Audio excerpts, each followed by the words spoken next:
See, the first item is meeting minutes for both July 1st and the study session of June 29th.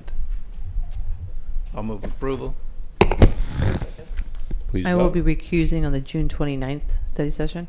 Okay. Abstaining, excuse me, not recusing.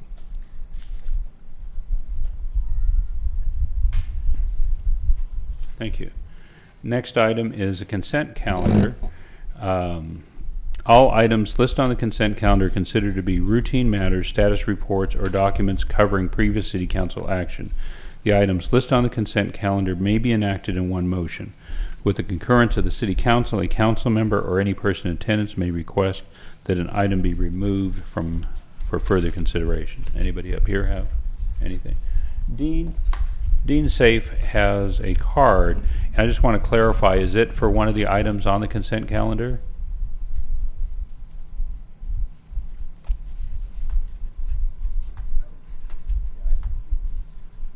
$3D. Okay, so we'll pull right now. We'll pull 3D, all the appropriations, and then we'll clarify. Well, because I don't think he's clear on which ones. Do you know the actual item number? Is there an actual item number? Come on up here so we can get you on the mic. So, yeah. Once we clarify the rest. So which item is it? 3D2A. It's Three- 3D2, particularly So let's just recommendation pull A. 3D2. Okay, do that 3D2. So we'll pull 3D2, and then Randy. And I need to abstain from item 3, I5, because I own a home with that within that CFD. Okay, so we have a motion on the remaining part of the consent calendar. I'll make the motion. I'll second. Please vote.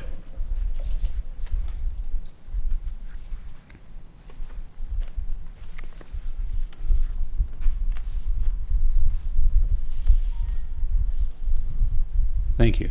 Okay, Dean, if you could give your name and address for the record.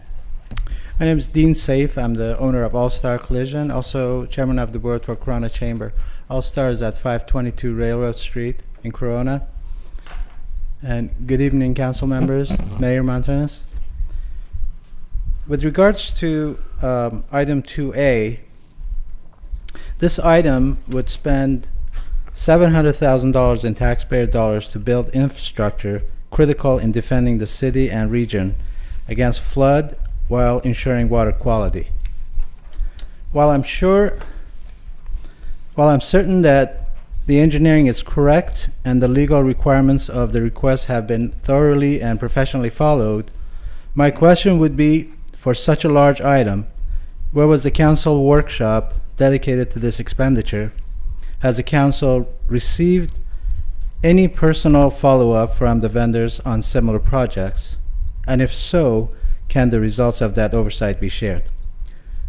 $700,000 is a lot of taxpayer money to spend, and the rehabilitation of the basin is not as simple as painting a fence.